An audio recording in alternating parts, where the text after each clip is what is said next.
Diva FM presenta Made in Polesine, la rubrica settimanale che racconta le eccellenze del Polesine. In studio Leandro Maggi e Davide Stefanelli. Bene, allora siamo pronti per iniziare una nuovissima puntata di Made in Polesine questa settimana, come sempre su Radio Diva FM, ma anche su Made in Polesine Web TV. Guarda un po'. Gli amici di Radio Colbe in questi giorni sono in ferie, quindi vabbè, insomma, dai. Siamo qua. Allora, dicevo, buona giornata, benvenuti Davide Stefanelli e Leandro Maggi, buongiorno cari ascoltatori. Ecco, e questo ovviamente, ricordiamolo ancora una volta, è Made in Polesine. Puntata post Ferragosto. E anche Ferragosto, come diceva su Vacanze di Natale, ce lo siamo tenuto fuori dai maroni. Ecco. E anche lo Ferragosto track. Una botta di saggezza, questa qua. Sì. Dai. Allora, dai, i titoli di oggi: parliamo di discoteche e mascherine. Anticipiamo una cosa, puntata dedicata al Covid. Così, sarà monotematica. Quasi monotematica. Allora poi angurie e anguriare.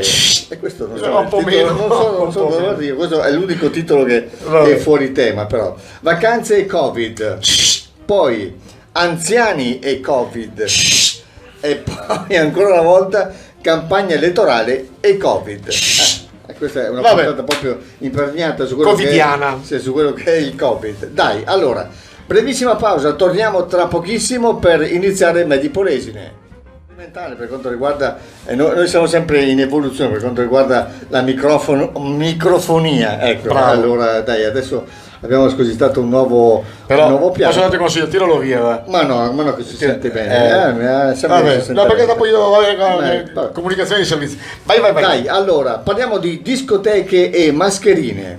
Allora, parto da un post che ha fatto lunedì Enrico Mentana, noto giornalista, eccetera. Ai giovani è stato imposto da un giorno all'altro, e si riferisce al fatto che non vogliono che nelle discoteche si vada a ballare per prevenire gli assembramenti, eccetera, e questo naturalmente subito dopo Ferragosto, la domenica 16 agosto. Mentana dice: ai giovani è stato imposto da un giorno all'altro di non andare più al liceo e all'università e di restare a casa.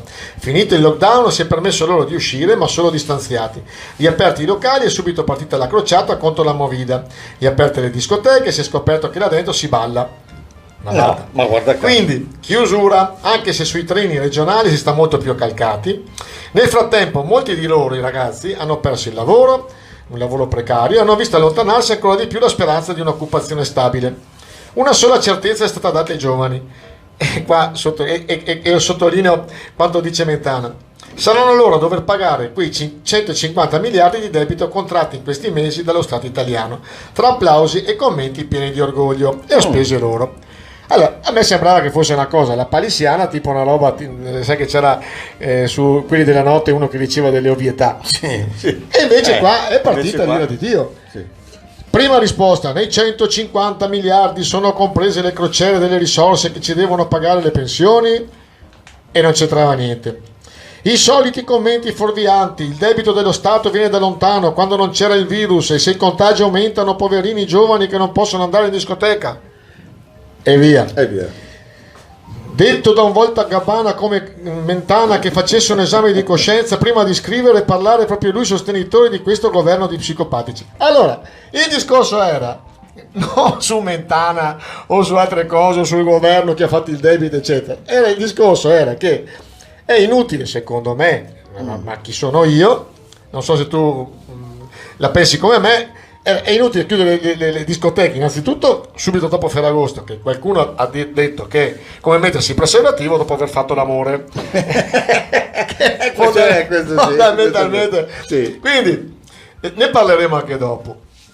Al di là che abbiamo bisogno di un paese che diventi normale, ma poi dopo non si può per ogni cosa che ci sia sempre la campagna elettorale, perché questo qua è veramente uno spot da campagna elettorale, e questo mi dà fastidio come cittadino, come italiano, come figlio, come anche papà di un figlio, di un paio di figli giovani, e soprattutto di uno che lavora nel mondo dello spettacolo. Esatto, sì, questo. Quindi fate cagare. Vabbè. No, così. Vabbè. Sorry, scusa. Sì, siamo andati un po' giù di brutto, Sì, però insomma, però, dai, dai, insomma, ecco, non si questo può, è- no, non si può. Dai. Vabbè, è la detto cosa, questo, sì. comunque quando si fanno i post, non è che poi dopo bisogna partire per un'altra tangente. Quando uno fa un post su una cosa, perlomeno commentate su quello e non andate per la vostra tangente. Vabbè. Io non so Ma chi veramente, sono io? non so veramente dove arriveremo con questa politica che il nostro governo sta facendo, sta attuando, perché veramente sembra proprio finito Ferragosto, abbiamo finito, possiamo tornare come eravamo prima, ancora in lockdown, quindi mi sembra una cosa veramente fuori da ogni logica, veramente, perché qua ne succederanno veramente delle belle. L'ultimo Sicuramente. esempio, su una qualsiasi discoteca, chi frequenta discoteche ma anche perché porta i figli a ballare, minimo lavorano 150-160 persone in una discoteca media, non dico una discoticona gigantesca. Quindi il retaggio ottocentesco che il lavoro è solo fatica e sudore lo dobbiamo superare ormai. C'è un mondo dello spettacolo, un mondo intellettuale, un mondo certo, ludico, eccetera, che fa reddito e ha bisogno di avere certezze e di poter lavorare in tranquillità. Sì, perché qua si parla solamente dei gestori delle discoteche, quindi i proprietari, ma tutto quello che c'è attorno anche alla discoteca, appunto, chi vende bibite, il barista, il cameriere, esatto. i fornitori delle bevande, tutto quello che ne consegue, insomma, c'è veramente una situazione che gira attorno a migliaia e migliaia di persone, al mondo milioni e milioni di della euro. discoteca, che è veramente Vabbè. di Quindi alto livello. primo post sull'incazzato. E il secondo ancora di più. No, il secondo è buono, Ci sentiamo tra poco. Come sempre in diretta su Radio Diva FM e su Medipolesine Web TV. E vi ricordo, questa è Medipolesine, ogni giovedì tra le 13 e le 14 su Diva FM, poi anche in replica il sabato mattina tra le 11 e mezzogiorno. Secondo titolo che andiamo ad affrontare, Angurie e Anguriare. Questo è un giro di parole, Allora, però insomma, rende molto bene. Perché parliamo di questo argomento? Perché tu sai che ho una chat con i miei ex compagni di scuola dove c'è anche il prof, il celeberrimo Carlo Tincani, e siccome per istituzione i professori devono dare i compiti per casa, ci ha detto, noi che siamo ultra cinquantenni non solo, parlate di Anguria e Anguriare, retaggio storico. Sì. E da lì è partito, tutti hanno scritto qualcosa, e volevo dire anch'io la mia, che però la volevo dire anche in funzione del Covid, perché le quattro cose che mi vengono in mente quando si parla di Anguriara. L'Anguriara, per i giovani magari che non sanno che cos'è, una volta c'era in fianco alle strade, in particolar modo sulla Romea, quindi la gente passava e c'erano dei casoni improvvisati di legno, e non solo, molto spesso erano fatti anche o di lamiera o anche dei cartelli stradali che erano stati dismessi pubblicitari. Sì. È vero? Sì, proprio i pannelli. Quindi sì. erano veramente brutti anche da vedere, ma era una cosa particolare perché la gente poteva andare a qualsiasi ora della notte, trovava sempre qualcuno, perché poi chi gestiva questa anguriara famosa aveva paura che andassero a rubare le angurie e dormiva lì. Quindi potevi andare, noi giovani, 18enni, 20enni, a mangiare l'anguria alle 4-5 di mattino. E quindi non c'era niente. E le quattro cose che mi vengono in mente sono queste: la pompa. Questa sconosciuta, che c'era praticamente, siccome non c'era corrente, non c'era altro, c'era una pompa per pompare l'acqua. Che attingeva direttamente dal terreno. Dal terreno, e mi ricordo proprio quasi tutti dicevano: Bivi Clebona, senti che fresca. E cazzo c'è niente. No, tanto per parlare di Covid, che adesso abbiamo il terrore di toccare qualsiasi cosa Allora si beveva l'acqua della pompa, ecco. E poi dopo le posate, anche qua è un'altra cosa che mi viene in mente, erano solo coltelli, con quelli di plastica, i coltelli di ferro ma con il manico di plastica colorato, che una volta finita l'anguria che mangiavi tu, il gestore prendeva il coltello che tu avevi mangiato l'anguria, andava sotto la pompa, la passava con lo straccio, sempre quello, ed era anti-Covid. Ed era pronto anti-Covid. Penultimo ma non penultimo, i tavoli erano sanificati perché erano praticamente con le strisce di legno, e c'era un 3-4 cm tra strisce e l'altra, e quindi passava lui con una spugna e buttava giù le animelle nere dell'anguria per terra, perché di solito c'era sabbia sotto. Che poi la spugna era quella dell'anno prima, cioè non è che fosse quella a tutte le occasioni. Ma ultimo, ma non ultimo, era quando dovevi andare negli servizi, che c'era il casottino di legno un po' fuori con la buca, con le mosche che giravano, che era appannaggio solamente di noi uomini, perché le donne giustamente Poverine, neanche si avvicinavano. Esatto, sì. Quindi, Insomma. e questa qua era per ricordare al nostro prof Tincani il mio ricordo delle anguriare, ma soprattutto per dire che una volta magari o avevamo degli anticorpi che erano come dei kamikaze, non avevamo paura di niente, o eravamo incoscienti. No, ma Anche vabbè. questo. Comunque, diciamo, non è mai morto nessuno per l'anguria. Per l'anguria, sì. No, Per l'anguria, vabbè. mangiate in anguria, non è mai morto Vabbè, nessuno. vabbè. Tu pensati adesso se ci fosse Se una ci roba fosse una cosa così, pensati lo so. arriverebbero i NAS, arriverebbe chiunque, e poi mascherine, non mascherine, e poi dopo arriverebbe qualcuno e dice: e tu le mascherine non ce l'hai Non ce perché? l'hai, no. Io non ce l'ho. Perché chi vuole le mascherine parla così. Sì. Sì. Parla tutto così. Parla tutto così. Vabbè, questo è il mio ricordo dell'anguria anguriare. Va bene, è una cosa insomma che ci piaceva ricordare, perché insomma in riferimento proprio ai vecchi tempi, quando forse come diciamo sempre si stava meglio quando si stava peggio. Sì, Assolutamente anche sì. perché avevamo qualche Perché anno in meno. ma sì, a parte quello, ma però insomma c'era questa genuinità, se vogliamo, delle cose, insomma, dove tutti potevano fare tutto e non c'era nessuno che ti diceva niente. Vabbè, Licenze, ma che licenze? Ma che licenze? Perché Facciamo il casottino. facciamo sta cosa, facciamola. Qui c'è il posto giusto, lo facciamo, via. Adesso Sì, esatto, un pacco di documenti così solamente per... E gli scarichi. Oh. Vabbè, Dai. ma questa è l'altra storia. Allora, ci sentiamo tra poco per continuare Made in Polesine. Noi, quelli di Made in Polesine, Davide Stefanelli, Leandro Maggi, e adesso terzo titolo che andiamo ad affrontare. Parliamo di vacanze e Covid. Dai, le vacanze sono ancora diciamo un momento attuale. Sì, non sono ancora finite, per fortuna. Ancora circa 2 settimane, poi per molti, insomma, non per tutti ovviamente, le vacanze saranno finite. Vacanze e Covid, vai. Allora, c'era un titolo del Gazzettino di lunedì: l'emergenza coronavirus, virus, 10 contagi in 2 giorni, vanno in vacanza e tornano col Covid. 3 ventenni risultano positivi al test dopo alcuni giorni trascorsi a Malta. La maggior parte dei nuovi casi registrati in provincia non presenta sintomi.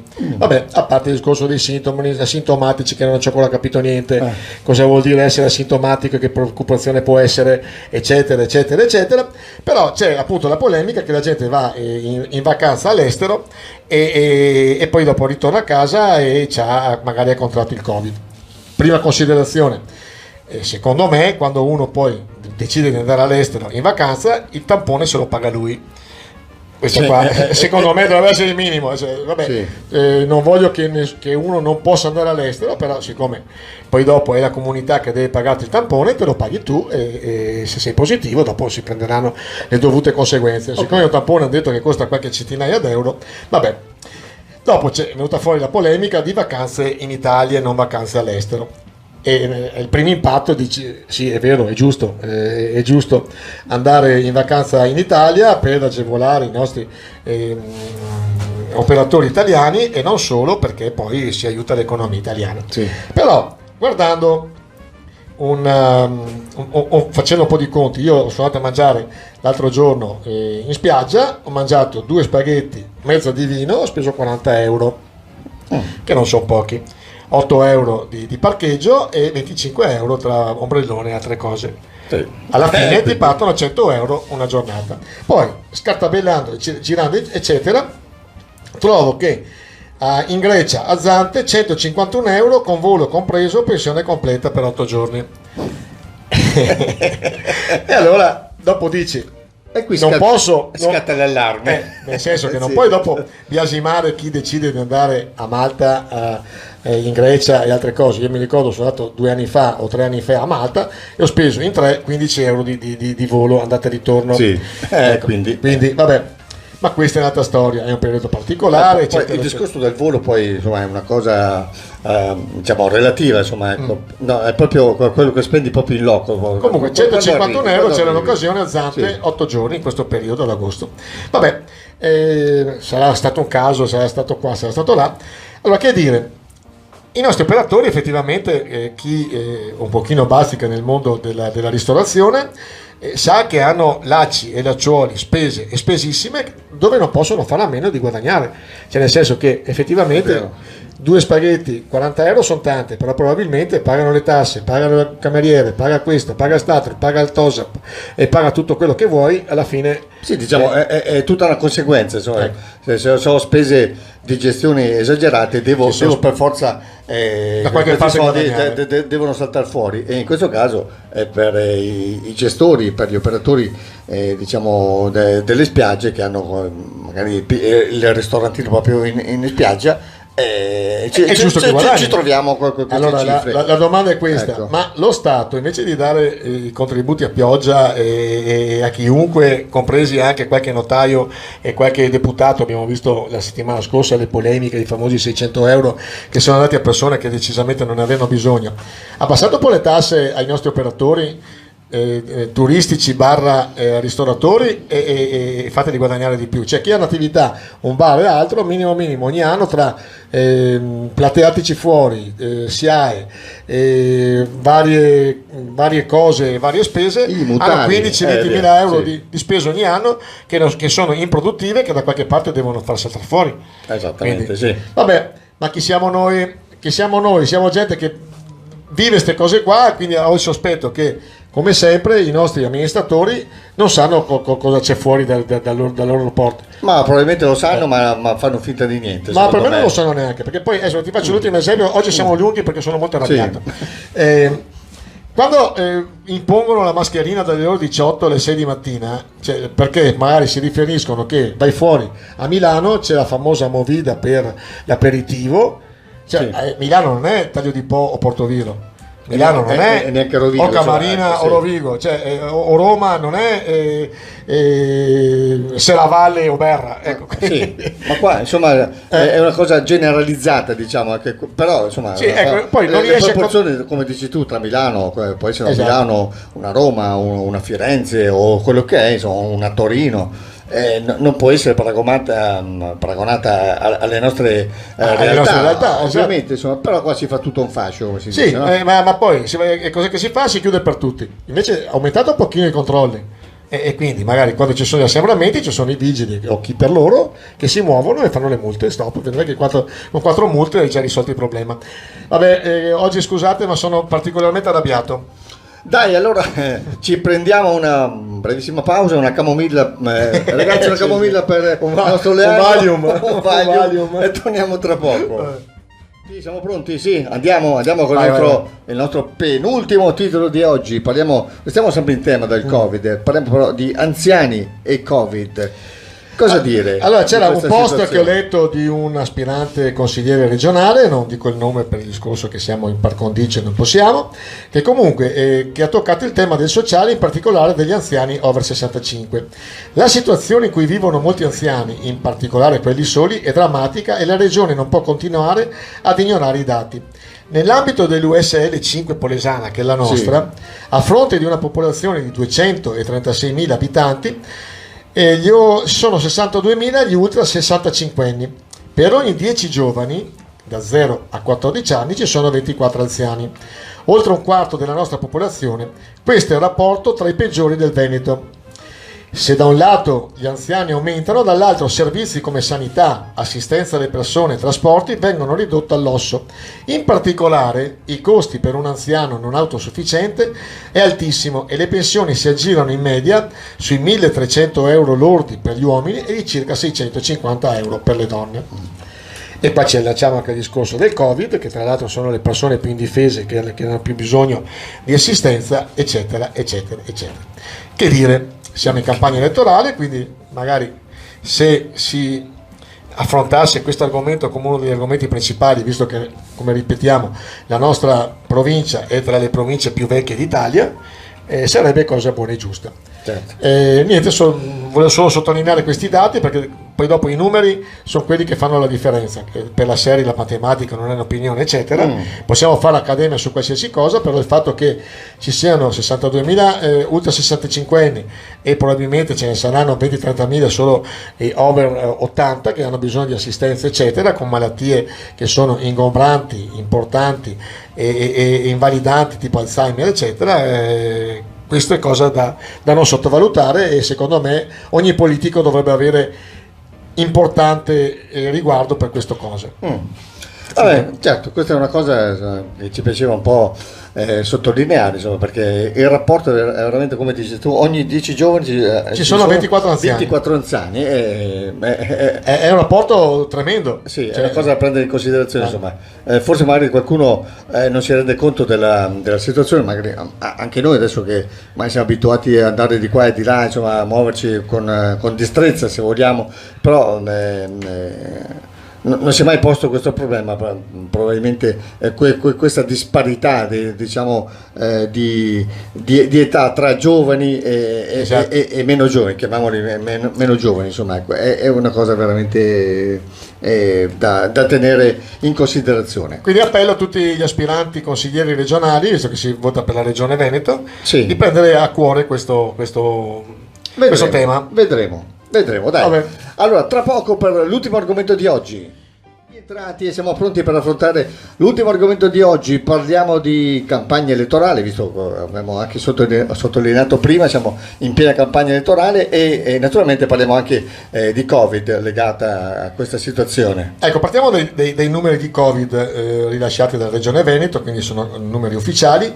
Questi sono numeri equivalenti riferenti a lunedì scorso, quindi sono 34 i nuovi positivi al coronavirus nelle ultime ore, secondo appunto il bollettino pubblicato dalla Regione del Veneto. Il totale di persone attualmente positive in regione è di 1.573 persone. Sì. Non si tratta comunque nella grandissima maggioranza di casi di situazioni gravi. Infatti in tutta il Veneto i ricoverati sono in tutto 36 in area non critica e 5 in terapia intensiva. Sì. Quindi, guardando questi numeri, c'è da preoccuparsi o non c'è da preoccuparsi? Secondo me, guardando questi numeri, non c'è da preoccuparsi. Sì. Allora, perché c'è questo allarmismo? La butto lì. Non è perché siamo in campagna elettorale e quindi cavalcare questi argomenti fa molto comodo per tante sfaccettature a saperlo. Guarda, questo post qua lo blocchiamo qua, lo lasciamo con questo interrogativo. Cosa dici? Senza far commenti o altro. No, perché insomma ci sono dei numeri che è anche difficile commentare, cioè nel senso sono 36 in area non critica, quindi vuol dire che sono in ospedale ma non sono in terapia intensiva, e ci sono 5 in terapia intensiva. Cioè dire sono tanti, sono pochi, insomma, eravamo abituati a migliaia su migliaia. Naturalmente se ci riferiamo al mese di maggio, quando aprile-maggio, quando insomma c'era il pieno del Covid, eravamo proprio in piena fascia Covid, e questi sono numeri che insomma ci rendono positivi, però insomma positivi, non è il termine giusto, cioè contenti, sì, no, nel senso sì, erano numeri molto più allarmanti quello che eravamo senza prima. Dubbio. Adesso insomma, quindi noi vi lasciamo qua questi numeri. Il mio dubbio, non so se è anche quello di Davide, ma perlomeno il mio dubbio non è che in campagna elettorale si cavalca anche questa, siccome hanno dimostrato i nostri politici che hanno la spregiudicatezza su qualsiasi argomento, vabbè, ma spero sono bravissimi, spero di pensare male, spero io di pensare male. Dai. Ve la lascio lì e valutate voi cos'è e cosa non è. Dai, ci sentiamo tra poco per i saluti finali. In fase conclusiva di appuntamento di quest'oggi, noi come sempre vi ringraziamo del vostro gentile ascolto. Vi ricordo ci potete riascoltare qualora non avete la possibilità di farlo il giovedì, anche il sabato mattino tra le 11 e mezzogiorno, vi ricordo che ci potete anche vedere ed ascoltare ovviamente su Made in Polesine Web TV. Allora, da parte mia, Davide Stefanelli e Leandro Maggi, l'augurio di un buon fine settimana. Mi raccomando, state sempre con noi, il nostro countdown 3, 2, 1, chapeau. Ciao a tutti. Viva FM presenta Made in Polesine, la rubrica settimanale che racconta le eccellenze del Polesine. In studio Leandro Maggi e Davide Stefanelli.